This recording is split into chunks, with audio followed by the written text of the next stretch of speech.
35년간의 일제 치하를 벗어나 드디어 해방을 맞이한 한반도. 그러나 해방의 기쁨도 잠시, 한반도 이북에는 일본군 세력을 괴멸한다는 이유로 소련이 들어오게 됩니다. 이 당시 2차 대전에서 독일이 패망하고 일본만 남게 되었는데, 소련은 미국의 폭탄의 위력으로 보아 일본이 오래 버티지 못할 것을 직감하고 서둘러 일본의 전쟁을 선포한 것입니다. 그리고 파죽지세로 일본군이 점령하고 있던 만주와 한반도로 진격하기 시작했는데, 소련은 이러한 대일전을 통해 만주와 한반도를 점령하고자 하였죠. 반대로 미국은 적절한 선에서 소련과 타협해 소련이 한반도 전체를 점령하는 것을 저지하고자 하였습니다. 이 때문에 미국과 소련이 합의를 거쳐 북위 38도선을 경계로 남북한을 분할 점령하기로 하였습니다. 공식적으로는 일본군의 무장 해제를 위해 연합군이 점령 지역을 분담해야 한다라는 군사적 목적으로 38선이 설정되었죠. 그리하여 한국은 일본의 통치로부터 해방되었지만 독립하거나 주권을 회복하지 못하고 오히려 38선으로 분리된 후 미군과 소련군의 점령하에 놓이게 됩니다. 2차 세계대전 이후 미국과 소련은 자신이 점령한 지역에서 자신의 체제를 이식했습니다. 한반도에서도 미국은 자신들에게 우호적인 과도정부 수립을 추구했고, 소련 역시 친소적인 정부 수립을 구상했습니다.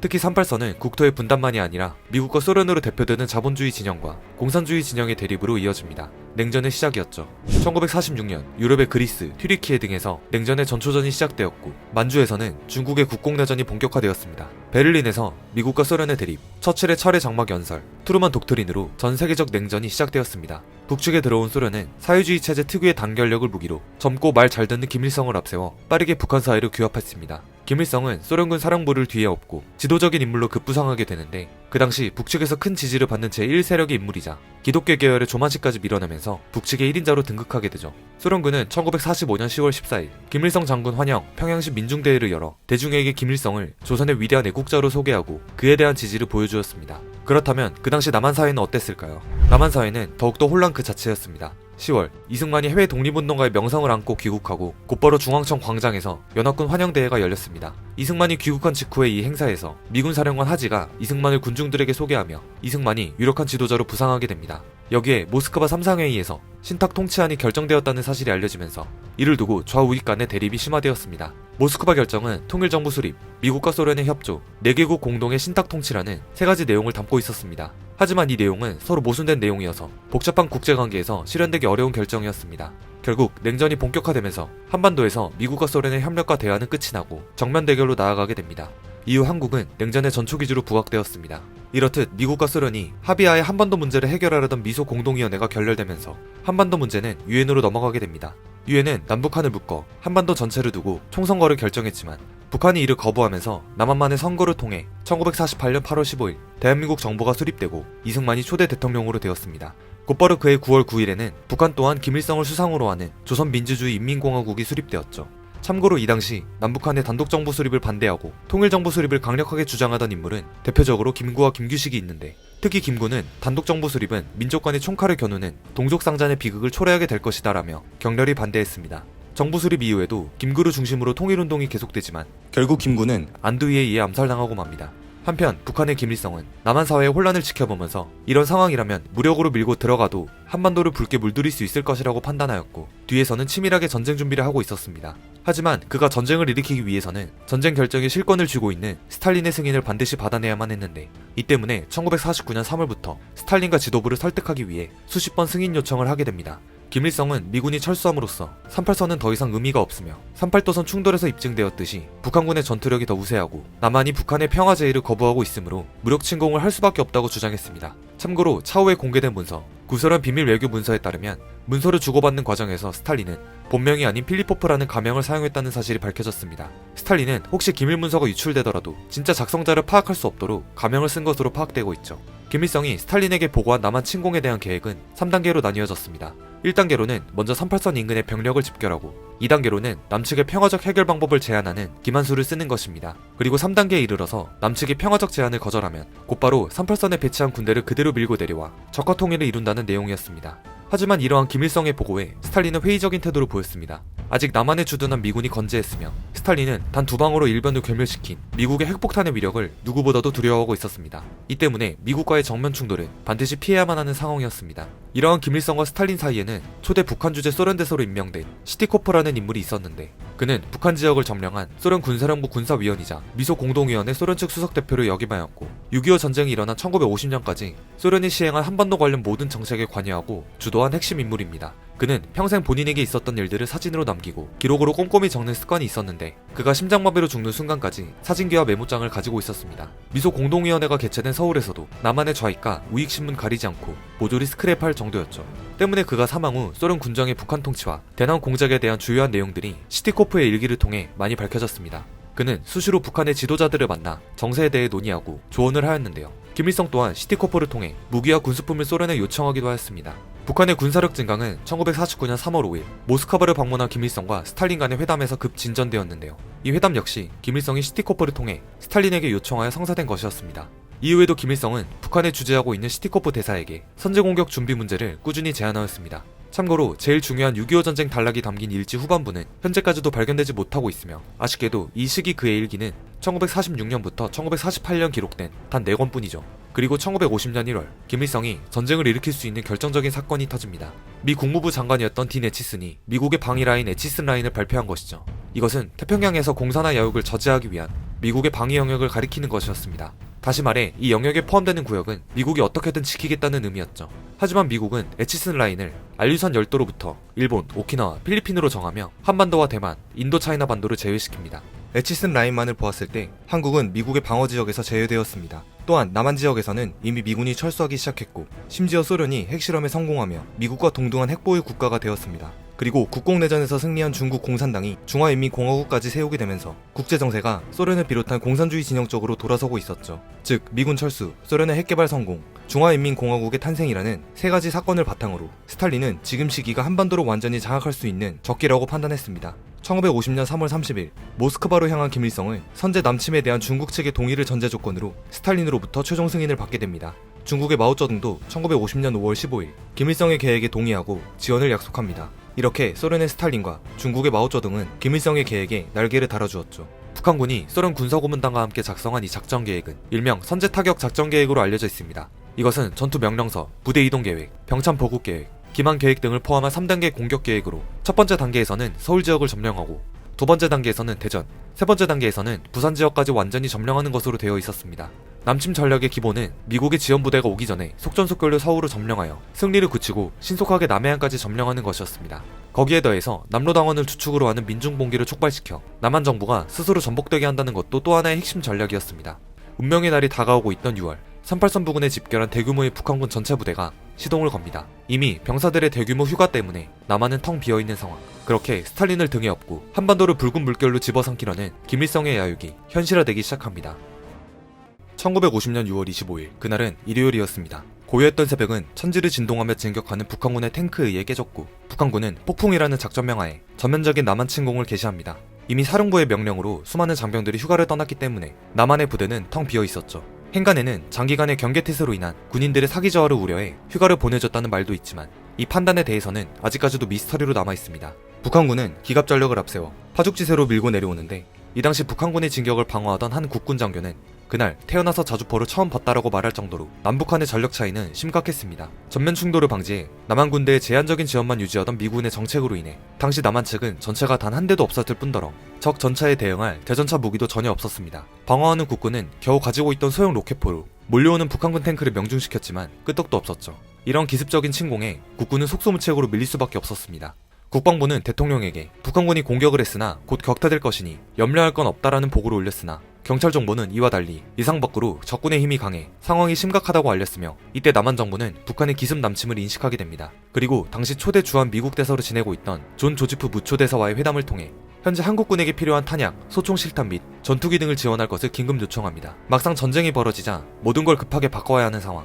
남한 정부는 국무회의를 개최하여 우선 비상사태하에 라디오, 신문 등의 방법으로 법령을 공포할 수 있도록 하고 공습에 대비하여 주요 기관과 산업시설 경비를 강화하도록 하였습니다.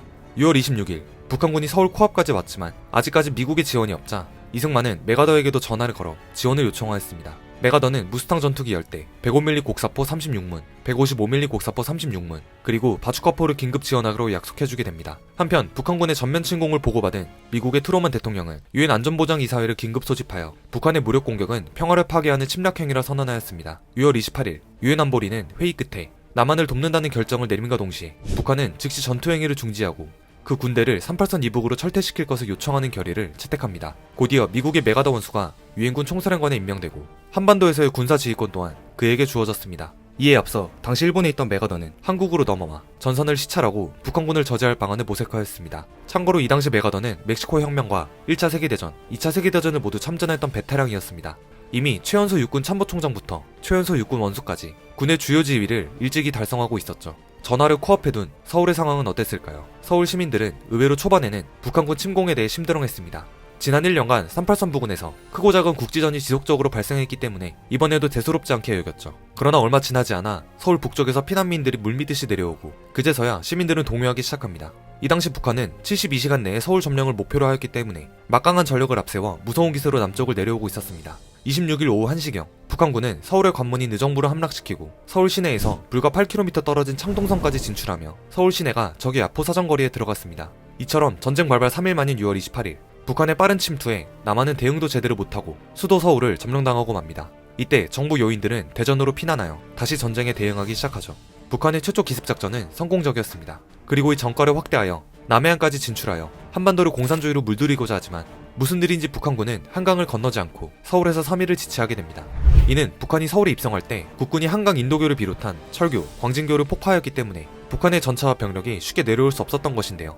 이들이 주춤한 틈을 타 국군은 빠르게 전쟁에 대응하기 시작했습니다. 우선 김홍일 장군이 한강 이남으로 철수한 부대들을 긁어모아 강북의 북한군과 대치하여 북한군의 진격을 약 일주일 지연시키는 데 성공합니다. 또한 춘천 일대 방어를 맡은 국군 6사단은 소양강을 끼고 치밀한 방어선을 구축해 북한군 정예 2사단의 맹렬한 공세를 버텨냅니다. 이는 6사단이 전쟁 전부터 북한군의 공격에 대비해 만반의 준비를 했기 때문인데요.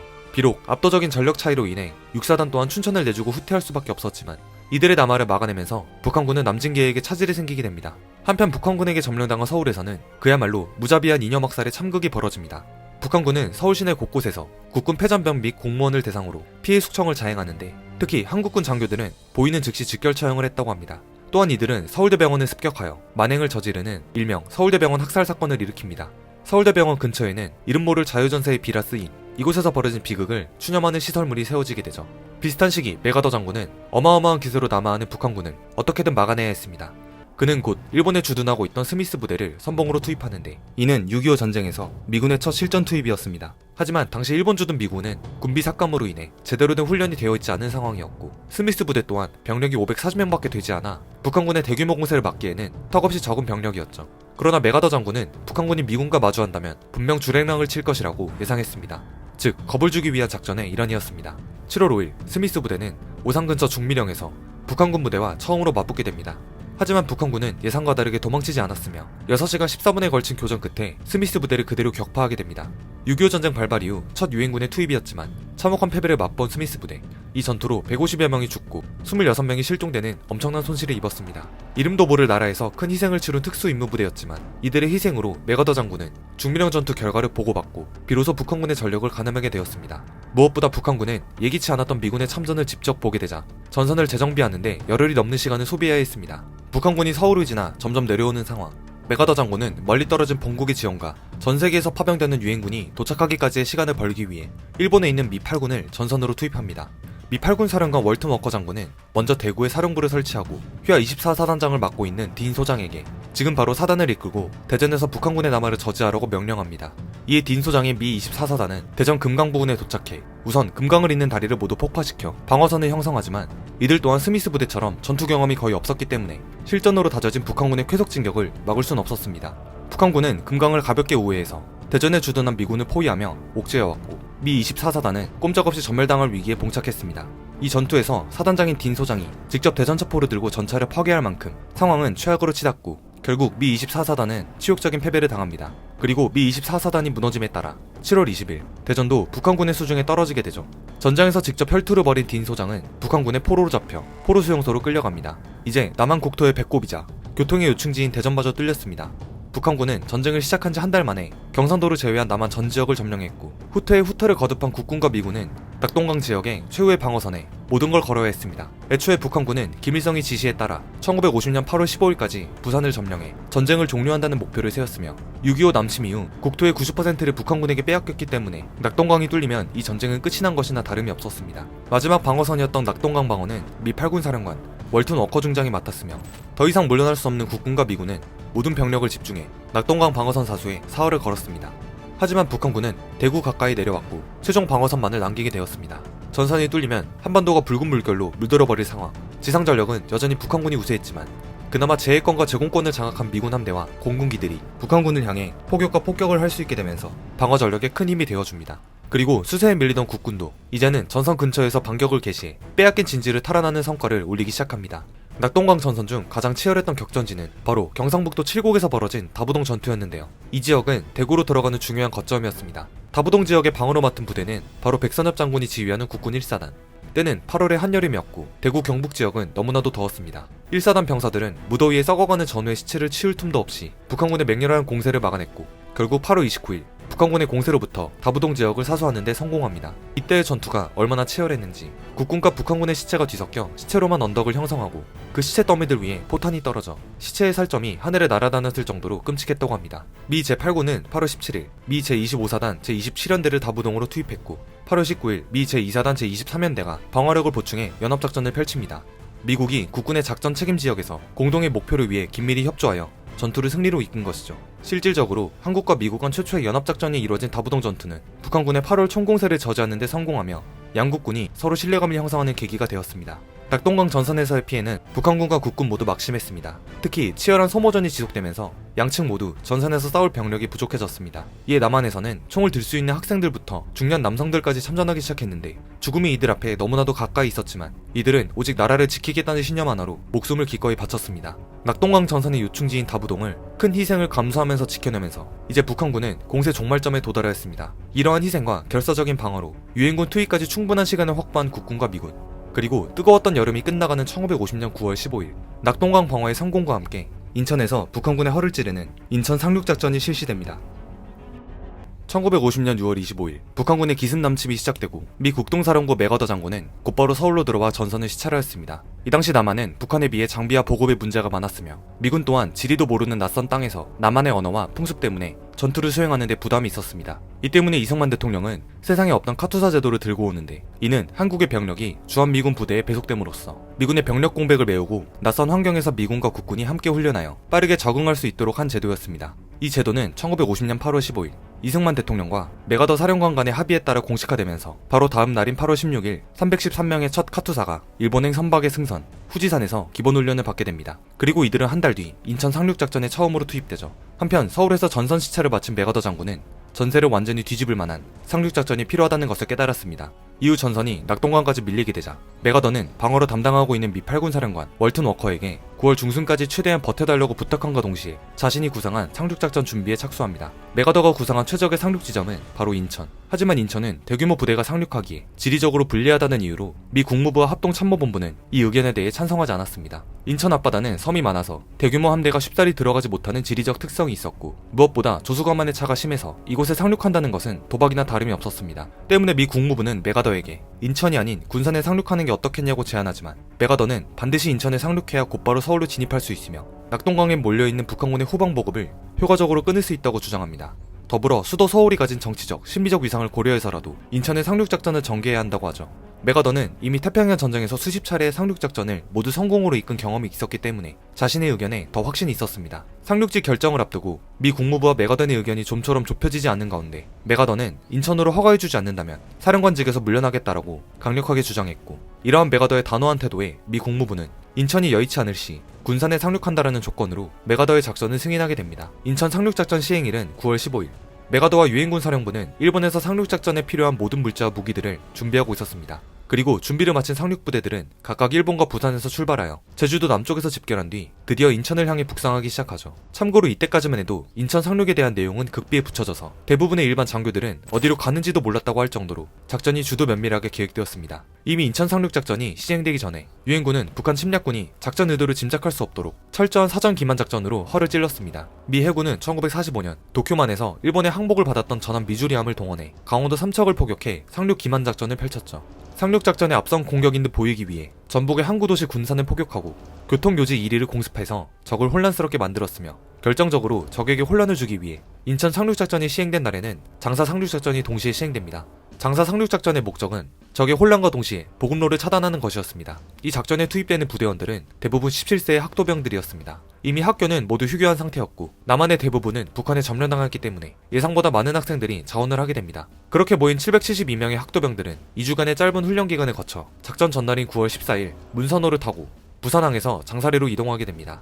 이날 태풍으로 날씨가 좋지 않았고 안개가 짙게 끼어 있었습니다. 그리고 문선호가 장사리 상륙지점에 도달한 새벽 5시 30분 불행하게도 문선호는 태풍으로 인한 파도에 떠밀리면서 상륙지점에 도착하기 전 좌초됐고 이 과정에서 많은 인원들이 사망하게 되죠. 특히 당초 작전 계획 기간은 3일이었기 때문에 보급 식량도 매우 적었습니다. 그러나 배가 난파되면서 이마저도 없었고 이에 문선호의 요원들은 6일간이나 식량 보급도 없는 상황에서 전투를 치러야 했죠. 이들이 우왕좌왕하는 사이 설상가상으로 문선호를 포착한 북한군이 집중 사격을 가합니다. 이런 악조건에도 불구하고 학도병들은 직접 전투로만 적군 270명 사상에 포로 4명을 잡았으며 방어시설인 토치카 11개소를 파괴하고 주 목적인 교통로 차단을 위해 교량 2개소와 도로 6개소를 파괴하였습니다. 이외에도 다수의 적군 보병 무기를 노획해서 전투에 활용하기도 했죠. 특히 이러한 기만 작전을 통해 인천 상륙작전을 당한 북한군의 주의를 분산시키고 낙동강 전선의 북한군 방어태세 약화에 성공했다는 것입니다. 이로 인해 보급로 및 퇴로 차단 위기에 직면한 북한군은 팽팽한 낙동강 전선, 특히 포항 경주 축선의 형산강 방어선에서 적지 않은 병력을 빼내어 장사동으로 보낼 수밖에 없었고 인천 상륙작전에 발맞춰 전면 반격에 나선 한국군은 보다 쉽게 북한군 방어선을 돌파할 수 있었던 것이죠. 이렇듯 장사리에서의 초반 피해는 막심했고 작전에 투입된 학도병 약 140명이 전사하지만 악조건 속에서도 치열히 싸워준 덕분에 미군 지원 도착과 함께 이 작전은 성공적으로 완수합니다. 그리고 9월 19일 살아남은 아군을 구출하기 위해 수송선 조치원호가 장사해안에 도착하면서 139명의 사망자와 92명의 부상자를 제외한 640여 명의 병력이 빠져나와 20일 새벽 부산항으로 돌아오면서 많은 희생을 통해 작전이 성공적으로 끝나게 됩니다. 한편 대한민국의 운명이 결정되는 날 9월 15일 인천에서는 6.25 전쟁의 전황을 뒤집기 위한 작전명 크로마이트 인천 상륙작전이 시작됩니다. 인천 월미도 앞바다에 도열한 유엔군 함대의 함포에서 일제의 불을 뿜어 해안가에 형성된 북한군 진지들을 포격하기 시작합니다. 그리고 곧이어 상륙부대들이 월미도에 상륙하기 시작하죠. 상륙한 지상군은 1시간 만에 월미도를 점령했고 인천 시내로 진격하기 시작합니다. 그동안 수세에 몰리던 국군과 유엔군이 공세로 전환되기 시작한 것이죠. 사실 전쟁이 시작된 이후 중국 측 첩보로부터 유엔군의 대규모 상륙작전을 조심하라라는 정보가 계속 들어왔기 때문에 북한군 사령부도 이날 인천에 대규모 상륙작전이 있을 것을 이미 알고 있었습니다. 김일성 또한 이를 알고 있었기 때문에 따로 인천 여단이라는 부대를 편성해 방어를 지시할 정도로 북한군도 나름대로 인천 방어에 신경을 썼는데요. 하지만 대부분의 북한군 부대들이 낙동강 전선에 발이 묶여 고전하고 있어서 인천 방어를 위해 지원할 병력이 없었고 이로 인해 제대로 대응도 못해보고 인천을 내주고 맙니다. 한편 유엔군이 인천에 상륙했다는 소식은 3일도 되지 않아 낙동강 전선의 모든 북한군에게 퍼집니다. 이 소식에 안 그래도 물자 부족에 시달려 고전하고 있는 낙동강 전선의 북한군의 사기는 급격히 떨어지죠. 이대로 유엔군에 의해 후방지역이 점령당한다면 이들은 꼼짝없이 역으로 포위당해 전멸당할 것이 뻔했습니다. 이에 낙동강 전선의 북한군 부대들은 더 이상 희망이 없다고 판단하여 모두 38선으로 패주하기 시작합니다. 계획한 양쪽의 상륙작전이 모두 성공한 상황. 낙동강 전선의 국군과 유엔군도 인천 상륙작전의 성공 소식을 듣고 일제히 북진을 시작하는데요. 이후 인천에서 서울을 진격하는 부대와 낙동강 전선에서 북상하는 부대가 경기도 오산에서 합류하게 되면서 서울 탈환을 위해 진격합니다.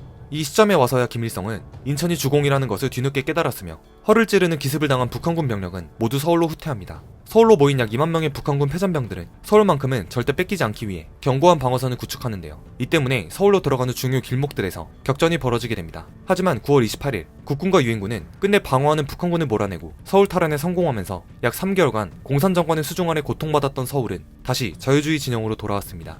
서울시와 경찰은 치안을 유지하고 공공시설을 급속히 복구하기 시작하였으며 도쿄에서 메가더 사령관과 부산에 있던 이승만 대통령도 김포 비행장에 도착하여 함께 서울 시내로 향하였습니다. 수도를 탈환했다는 소식에 이곳을 떠나 피난민들 또한 서울로 돌아가게 되었죠. 북한군은 모든 전선에서 후퇴하기 시작했고 이때부터 전쟁의 주도권을 국군과 유엔군이 쥐기 시작했습니다. 그리고 9월 말이 되자 38선 남쪽의 북한군까지 경멸함으로써 사실상 전쟁 이전의 상태를 회복했으며 이제 최대의 관심사는 38선 돌파 여부였습니다. 그동안 철저하게 당했던 침략의 수모를 되갚을 수 있는 상황. 하지만 만약 38선을 돌파하여 북진할 경우 소련과 중국의 개입을 초래하면서 전쟁이 확대될 우려가 있었고 이대로 멈추게 된다면 북한군이 재정비한 후 재차 침입할 가능성이 있으며 이 때문에 유엔군 또한 계속해서 한국에 주둔할 수밖에 없다는 것이었죠. 이러한 상황에서 이승만 대통령은 미국 트루먼 대통령에게 이번 기회에 통일을 달성해야 한다며 그의 신념을 피력했습니다. 맥어더 원수 또한 미국에 북진 명령에 대한 권한을 부여해주기 바란다고 건의했습니다. 하지만 트루먼 대통령의 생각은 달랐습니다. 그는 38선 이북으로 진격하는 것은 북한 안에서 군사적으로 소련군 및 중공군의 위협에 직면하지 않으리라는 확신이 있을 경우에 한한다 라며 조건부 승인 훈령을 내렸습니다. 38선을 두고 의견이 분분하던 그때 이승만 대통령은 한국군은 진격을 멈추지 않을 것이라고 선언하며 백골 부대에 북진 명령을 하달합니다. 맥어더 장군에게 국군의 지휘권을 맡겼으나 언제든 되찾아올 수 있다는 것이 그의 입장이었죠. 유엔군은 진격을 멈추고 있는 상황, 한국군 3사단 23연대가 최초로 38선을 돌파하여 북진을 개시하였습니다. 이때가 1950년 10월 1일 오전 11시 25분이었죠. 미국도 논란 끝에 10월 9일에 국군의 뒤를 이어 전면적인 북진 작전을 시작하였습니다. 이들의 사기는 하늘을 찔렀습니다. 특히 국군 모든 부대는 이참에 38선을 넘어 압록강까지 밀고 올라가 통일된 대한민국을 이룩하자고 외쳤죠. 10월 1일 강원도 양양 지역의 국군 3사단이 최초로 38선을 돌파하기 시작합니다. 후에는 국군 장병의 사기를 높이기 위해 이날을 국군의 날로 제정하게 됩니다. 이들의 북진은 거침없었습니다. 불과 며칠 만에 북한의 중요한 항구 도시인 원산과 북한의 수도 평양에 입성하는 기염을 통합니다. 이에 맥어더 장군은 기존의 청천강까지 목표로 했던 북진 한계선을 압록강 남쪽 60km 라인까지로 수정하고 북진을 멈추지 않았습니다. 한편 후퇴하는 북한군은 압록강을 넘어 만주 하얼빈 지역까지 도망칠 정도로 상황이 좋지 않았는데요. 이미 낙동강 전선에서의 소모전으로 인해 북한군은 더 이상 스스로 방어할 수 있는 전력을 상실했습니다. 국군과 유엔군은 진격에 진격을 계속하여 마침내 압록강에 도달합니다. 병사들은 압록강 물에 손을 적시며 기쁨의 눈물을 흘렸습니다. 4개월간 한반도를 지옥으로 몰아넣은 북한군은 풍비박산하여 모조리 와해되었고 이제 전쟁이 자유민주주의의 승리로 마무리되기까지는 시간 문제였습니다. 지구 반대편의 머나먼 타지에서 목숨을 바쳐 싸운 유엔군도 전쟁이 곧 끝나 크리스마스는 집에서 그리운 가족들과 함께 보낼 수 있다는 부푼 희망을 가지고 있었죠. 그러나 이 전쟁은 어느 거대한 불청객의 등장으로 인해 완전히 새로운 국면을 맞이하게 됩니다. 유엔군이 38선을 넘어 북진 중이던 10월, 중화인민공화국은 한반도에 대한 중공군 참전을 결정합니다. 사실 중국은 국공내전의 혼란을 수습하고 평화를 되찾은 지 1년도 채 안 된 시점이기 때문에 많은 수뇌부들이 참전을 반대했습니다. 하지만 마오쩌둥은 만약 북한을 그대로 내버려둬서 한반도 전체가 자유민주주의 체제가 된다면 중국은 대만과 한반도 양쪽에서 위협을 받을 것이라 판단했죠. 결국 10월 5일 중공군의 참전을 최종 결정하게 되었습니다. 그러나 중국은 전쟁이 확전되는 것을 우려하여 스스로 북한을 돕기 위해 지원한다는 명분을 내걸었고 군의 명칭도 인민지원군이라고 이름 붙였습니다. 국군과 유엔군이 파죽지세로 북진하던 1950년 10월 중순 약 20만 명에 달하는 중국 인민지원군은 기민하게 한반도 내부로 침투하고 있었습니다. 그러나 유엔군은 전혀 눈치채지 못하고 있었습니다. 북진 중 벌어진 전투에서 소수의 중국 군인들이 잡히기도 했지만 유엔군은 이를 대수롭지 않게 여기고 있었습니다. 그렇다면 소수 부대도 아닌 몇십만 명에 달하는 중국의 대규모 부대는 어떻게 한반도로 들어올 수 있었을까요? 중공군은 주로 야간의 산악제형을 통해 한반도 내부로 침투했는데 기갑전력과 같은 대형 물자 위주로 운영되던 유엔군은 주로 큰 길 주변으로 주둔해 있었기 때문에 이러한 중공군의 움직임을 알아채지 못했습니다. 그렇게 서서히 바이러스처럼 전선 내부에 모든 중공군 부대의 침투가 완료되자 이들은 일제히 총공격을 실시하여 국군과 유엔군 부대들을 포위 격파하기 시작합니다. 중공군이 처음 출현한 날은 국군과 유엔군이 청천강을 도하한 지 이틀째 되는 10월 25일 중공군은 진격하는 국군 부대의 진로를 가로막았습니다. 국군 장병들은 생각지도 못한 장소에서 정체도 파악하지 못한 채 전투가 벌어지자 북한군의 마지막 저항이라 생각했습니다. 이 과정에서 국군은 포로를 획득하게 되는데 포로가 중공군인 것을 알게 되자 초비상사태에 돌입하게 되었습니다. 적의 저항은 생각보다 강했으며 이 때문에 북진은 멈추게 되었습니다. 계속된 중공군의 공격에 국군과 유엔군은 운산, 온정리 일대를 내주고 치욕적인 패배를 당하였으며 10월 29일에는 초산으로 진격 중이던 국군의 퇴로가 차단되며 끝내 철수를 개시하게 됩니다. 사태의 심각성을 인식한 미 8군 사령관 워커 중장은 곧바로 진격작전을 전면 중지시켰으며 국군과 유엔군은 청천강선으로 후퇴하게 됩니다. 한편 동부전선도 상황은 마찬가지였습니다. 동부전선에서는 미 해병대 역사상 가장 처절했던 전투로 알려진 장진호 전투가 벌어지고 있었습니다. 장진호는 한반도에서 가장 추운 지역인 개마고원 부근에 위치해 있습니다. 매서운 추위 속에서 10배 많은 중공군의 포위망에 꼼짝없이 갇혀버린 미군은 전멸 위기에 빠지게 되었고 살기 위해 중공군의 십자포화를 뚫으며 후퇴해야 했습니다. 그러나 퇴각하는 유엔군을 더욱 힘들게 했던 것은 영하 30도는 가볍게 웃도는 장진호의 추위였는데요. 이때 얼마나 추웠는지 총알에 맞아 피를 흘려도 그 피가 금방 얼어버려 자연적으로도 지혈이 될 정도였다고 합니다. 또한 추위로 인해 총알이 격발되지 않은 경우가 부지기수였기 때문에 사수들은 총이 얼지 않기 위해 몇 분마다 한 번씩 총을 쏴야 했다고 합니다. 이러한 강추위는 중공군도 피할 수 없었는데 동계 보급품이 미군보다 훨씬 열악했던 중공군은 전투로 인한 사상자보다 동상으로 인한 사상자가 더 많았다고 합니다.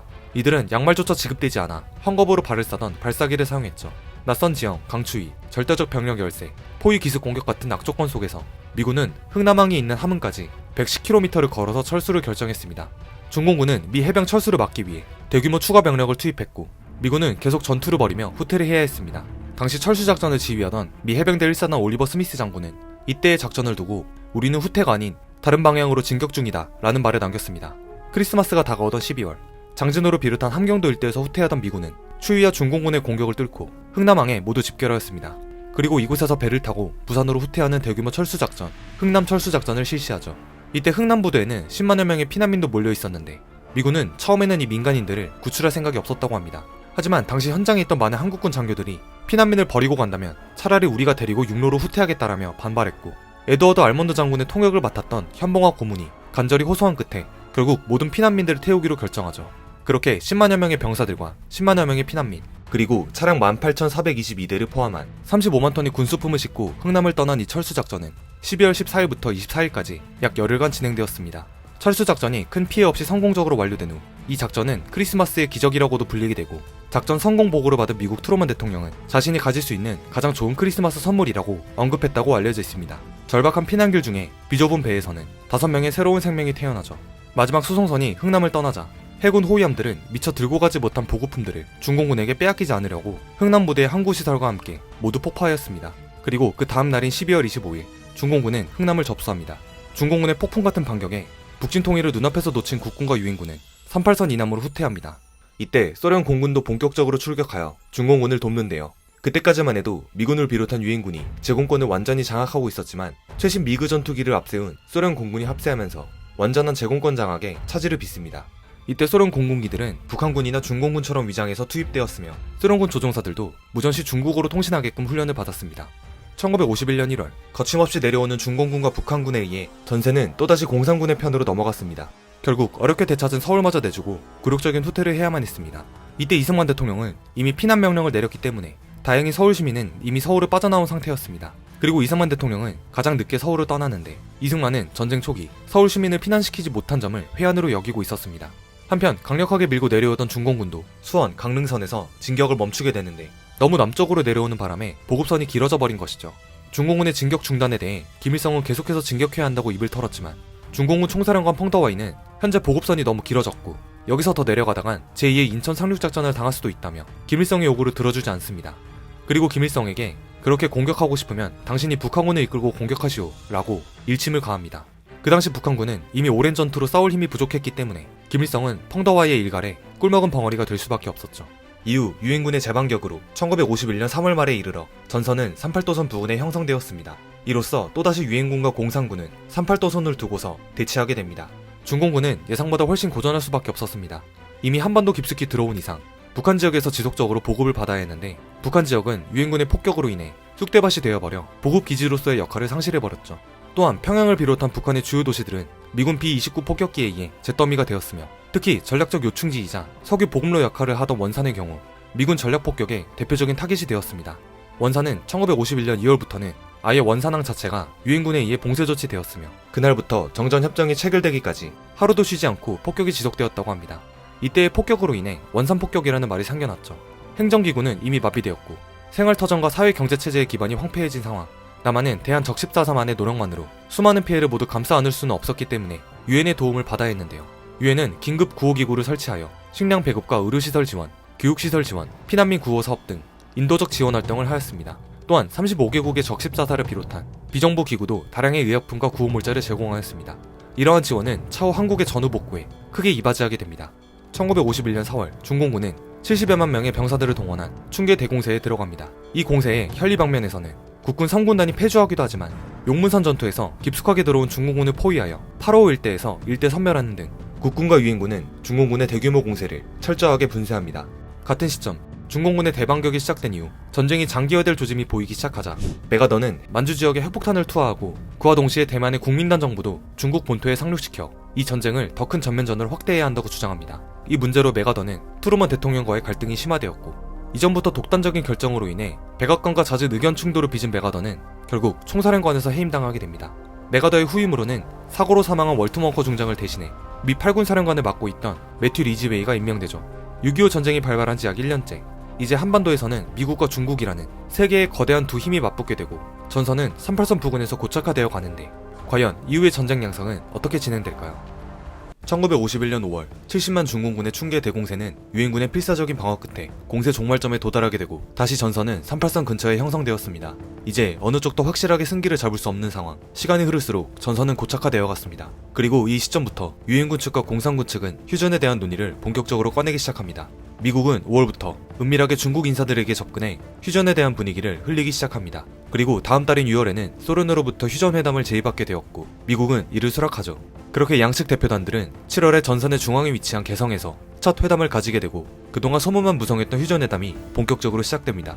그리고 남과 북 모두 전쟁과 협상에서 결정권을 갖지 못한 상태에서 유엔군과 공산군 대표단의 첫 회담이 시작되었습니다. 양측 대표단들은 수월하게 세부 상황 논의까지 끝낼 줄 알았으나 당장 휴전선의 기준을 어떻게 할 것인지, 한반도에 들어온 외국 군대의 철수는 어떻게 진행할 것인지, 또 양 진영이 붙잡힌 포로들의 교환은 어떻게 할 것인지 등 어느 하나 제대로 진행되는 안건 없이 삐걱댑니다. 특히 휴전선의 경우 유엔군 측은 황해도 해주에서 강원도 장전에 이르는 선을 기준으로 해야 한다는 입장이었고 공산군 측은 전쟁 이전이 38선을 기준으로 휴전선을 그어야 합리적이라고 주장했습니다. 이렇게 수월하게 진행되지 않는 상황 속에서 양측은 이후로 이어지는 수십 차례 회담 과정 중에서도 회담 장소, 대표단 인원, 자리 위치 등 사소한 것 하나하나 신경전을 벌였습니다. 그렇게 휴전회담은 이렇다 할 진전 없이 약 2년간의 시간이 흐르게 됩니다.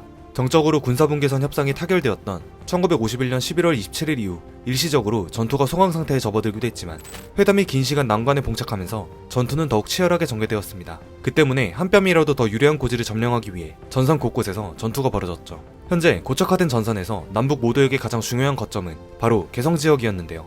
역사적인 가치와 함께 주요 공업도시이기도 한 개성은 한국전쟁 이전부터 38도선이 통과되는 길목에 위치하여 그 중요도는 그 어떤 도시보다 높았습니다. 때문에 이승만 대통령은 당시 북한군의 점령하에 있던 개성을 탈환하기를 원했지만 유엔군은 현 상황에서 공격하기는 어렵고 탈환하더라도 지켜내기는 더 어렵다는 이유로 개성을 포기했습니다. 서부전선에서 6.25 전쟁 발발 이전에 비해 상실한 영토가 많아지자 국군은 잃었던 영토를 동부전선에서 보충하려고 필사의 공격을 다했습니다. 이렇듯 양측의 전투는 조금의 땅이라도 더 차지하기 위한 고지전의 형태로 진행되었으며 단 몇 킬로미터를 전진하기 위해 수천, 수만 명의 병사들이 희생되는 전투가 비일비재했습니다. 대표적으로 국군 구사단의 백머거지 전투와 정전협정이 체결되기 한 달 전에 마지막 대규모 전투였던 금성 전투가 있습니다. 처절한 피해를 감수해야만 하는 소모전이었지만 이들의 희생 덕분에 남한의 옹진반도와 개성지구를 상실하는 대신 속초와 양양을 포함해 동쪽으로 깊게 전진하는 현재의 영토를 얻게 되었죠. 한편 기나긴 휴전회담 중 가장 협의가 어려운 부분이 있었으니 바로 포로 교환에 대한 문제였습니다. 공산권과 자유진영 양측은 포로 교환 문제를 두고 첨예하게 대립했는데 공산군 측은 붙잡힌 포로들을 모두 원래 국적을 가진 나라에게 일괄적으로 송환시키자는 자동 송환을 주장했고 유엔군 측은 포로들 개개인이 송환을 원하는 국가로 보내주자는 자유송환을 주장했습니다.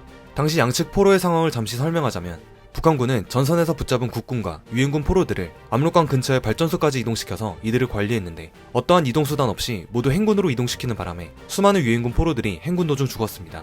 남한 측은 거제도에 포로 수용소를 설치해 북한군과 중공군 포로들을 관리했습니다. 하지만 전쟁이 장기화되면서 수용된 포로들의 수가 17만 명이나 되었고 그중 상당수는 다시 본국으로 송환되기를 원치 않았기 때문에 유엔군은 골머리를 앓게 되죠. 심지어 중공군 포로들도 모두 같은 중공군이 아닌 원래 장개석의 국민당 출신이었다가 중공군으로 강제 편입되어 참전한 병사들도 있었습니다. 이러한 국민당 출신 포로들은 석방 후 중국이 아닌 대만으로 송환되기를 원했습니다. 이렇게 각자 사상이 다른 17만 명의 장정들이 모여있는 거제도 포로 수용소의 분위기는 그야말로 언제 터질지 모르는 시한폭탄이었습니다. 그러는 와중에 포로 수용소 내에도 송환 문제로 논의 중이라는 소식이 퍼지면서 수용소 내 군인들이 동요하기 시작했고 침공포로와 방공포로들이 서로 죽고 죽이는 폭력 사태도 발생하게 됩니다. 급기야 1952년 5월 7일에는 침공포로들이 폭동을 일으켜 거제도 포로 수용소장인 도두 장군을 납치하는 사태까지 일어나죠. 침공포로들은 소장을 납치하여 자유송환 주장을 중단할 것을 요구하면서 살해 위협까지 불사합니다. 이에 후임으로 부임한 신임 포로 수용소장이 각서까지 쓰는 굴욕을 당하면서 도두 소장을 빼내왔고 이 일로 인해 미군의 위신이 크게 떨어졌습니다. 그리고 이 사건 이후 유엔군은 포로 수용소에 공수부대를 투입해 폭동을 일으킨 침공포로들을 강력하게 응징합니다. 한편 비슷한 시기 미국에서는 대선이 한창이었습니다. 2차 대전을 승리로 이끈 전쟁 영웅인 드와이트 아이젠하워와 스티븐슨이 대권을 두고 경쟁하고 있었죠. 당시 미국 국민들은 부상하는 소련의 위협으로 인해 전쟁을 반대하는 여론이 강했고 아이젠하워는 이러한 국민 정서를 대변해 한국에서의 전쟁 종료를 공약으로 삼아 선거운동을 했습니다. 아이젠하워의 공약은 성공했고 그는 미국 제34대 대통령으로 당선됩니다. 취임 이후 한국전쟁을 종결하겠다는 공약을 지키기 위해 아이젠하워는 1952년 말 한국을 처음 방문하는데 이때 당시 100만 명의 인파가 몰릴 정도로 열렬한 환대를 받습니다. 그리고 다음 해인 1953년 3월 5일에는 공산권의 수장인 이오시프 스탈린이 사망하면서 약 6개월간 무기한 휴회 중이던 휴전회담이 급물살을 타기 시작합니다. 애초에 스탈린의 지령으로 인해 질질 끌었던 회담이었던 만큼 방해자가 사라졌으니 이번에는 공산 측도 적극적으로 협상에 임하기 시작합니다. 협상의 세부 내용들이 수월하게 타결이 되고 의제 중에서 가장 큰 걸림돌이었던 포로 교환 문제까지도 최종적으로 타결되었습니다. 포로 교환의 내용은 송환 희망자는 판문점에서 송환되고 송환 거부자는 자유의사에 따라 행선지를 결정하도록 되었죠. 이제 양측은 정전협정에 서명만을 남겨두고 있었습니다. 하지만 그때 예상치 못한 사건이 터집니다. 1953년 6월 18일 끝까지 휴전을 반대하며 북진 통일을 주장했던 이승만 대통령이 단독적으로 전국 각지에 있는 방공포로들을 석방해버린 것입니다. 한국을 소외시키고 일방적으로 휴전협정을 체결하면 한국군이 독자적인 행동을 할 수도 있다는 일종의 시위였습니다. 이때 풀려난 방공포로의 숫자는 2만 7천여 명에 달했습니다. 이승만의 단독 행동에 대해 미국과 영국을 비롯한 유엔군 측은 경악했고 공산군 측 또한 크게 격노했습니다. 미국은 이승만에게 당장 휴전협정에 찬성하라고 일갈하지만 이승만은 미동도 하지 않았습니다. 때문에 미 의회에서는 이전부터 고려하고 있었던 이승만을 제거하려는 일명 에버레드 계획을 구체화하기까지 하였지만 생각보다 많은 반대 의견에 부딪혀 실제로 계획을 실행하는 상황까지는 가지는 않았습니다. 휴전회담의 열쇠는 이승만의 손으로 넘어갔으며 결국 아이젠하워는 그를 설득하기 위해 총력을 기울입니다. 미국은 이승만과의 조율을 위해 국무부 차관보인 로버트슨을 한국으로 급파했고 이승만은 로버트슨에게 휴전을 원한다면 한국이 위협을 받을 때 미국이 원조해준다는 약속과 한국군의 병력을 증강시켜준다고 약속해줘야만 휴전에 동의한다는, 즉 안전이 보장되지 않으면 휴전협정에 결사 반대한다는 입장을 전달했습니다. 이승만은 소련 탱크와 중공군의 인해 전술을 막을 수 있는 제도적 장치가 마련돼야 한다고 계산한 것이죠. 로버트슨은 이승만과의 160시간에 걸친 소휴전회담을 통해 이승만의 요구를 들어준과 동시에 그에게서 휴전협정에 반대하지 않겠다는 답변을 얻어내는 데 성공합니다. 이러한 이승만 대통령의 요구는 정전 직후 한미 상호 방위 조약으로 체결되어 오늘날까지도 미국의 우방국으로서 한미동맹을 공고히 하는 중요한 조약으로 남게 됩니다. 그렇게 1953년 7월 27일 판문점에서 정전협정이 체결되어 3년간의 전쟁이 마침표를 찍게 되죠. 이제 한반도는 군사 분계선을 기준으로 둘로 나뉘어 각각 남한에는 자본주의 국가가, 북한에는 사회주의 국가가 수립되어 현재에 이르고 있습니다. 6.25 전쟁이라는 3년간의 전쟁으로 인해 한반도는 폐허가 되었습니다. 남측에서는 한국군 62만여 명, 유엔군 15만여 명 등 총 77만여 명의 인명피해가 있었고 북측에서는 북한군 80만 명, 중공군은 97만여 명이 죽거나 부상, 실종, 포로가 된 것으로 추정됩니다. 민간인 인명피해도 남한에서만 99만여 명이 되고 북한 지역 민간인 피해는 119만여 명이나 된다고 합니다. 수만 명의 전쟁고아와 더불어 가족끼리 생사도 불분명한 이산가족이 1000만여 명에 달했습니다. 전쟁 이전부터 첨예하게 대립했던 남북한의 다른 이념은 결국 수백만 명의 희생자를 낸 대전쟁으로 파국을 맞이합니다. 특히 미군은 유엔군 지상군의 50.3%, 해군의 85.9%, 공군의 93.4%를 담당하면서 6.25 전쟁 당시 가장 큰 역할을 해주었는데요. 트루먼 대통령은 평생 자신이 내린 결정 가운데 6.25 전쟁 참전이 가장 어려운 결정이었다고 회고했습니다. 트루먼 대통령은 이름도 알려지지 않는 작은 나라를 돕겠다는 결정으로 수많은 인명피해와 정치적 대가를 치러야 했지만 70년이 지난 지금 트루먼 대통령의 결정으로 공산주의로부터 자유민주주의를 지켜낸 영웅으로 남아있습니다. 여담으로 정전 직후 남북한에 억류된 포로들은 기본적으로 본인이 원하는 국가로 송환이 되는데 어떤 포로들은 남북한 어디에도 가고 싶지 않다는 의견을 내보이기도 했습니다. 그들은 더 이상 이념으로 인해 참혹한 전쟁에 휘말리고 싶지 않다, 혼자 살더라도 평화롭게 살고 싶다라고 말하며 제3국으로 송환되기를 원했죠. 그렇게 남북한 어디에도 돌아가고 싶지 않았던 이들은 당시 포로 교환을 담당하고 있던 중재국 인도군의 함선에 실려 인도로 송환됩니다. 고향과 가족을 모두 버리고 아무런 연고도 없는 제3국을 선택해야만 했던 이들이 바로 6.25 전쟁을 대변하는 상처가 아닐까요? 올해는 정전 70주년이자 한미동맹 70주년이 되는 해입니다. 70년 전 북한의 도발을 막고 한반도의 안전보장을 위해 시작된 한국과 미국의 동맹은 현재 안보동맹을 넘어서 미래첨단 과학기술 분야까지 포함한 포괄적 전략동맹으로 발전하고 있습니다. 이는 대한민국의 민주화와 경제발전을 견인하는 역할을 수행해왔죠. 마지막으로 이 나라를 지키기 위해 목숨을 바쳐 싸운 국군 참전용사들과 이름도 모르는 낯선 나라를 위해 기꺼이 달려오신 모든 유엔군 장병들에게 이 영상을 바칩니다.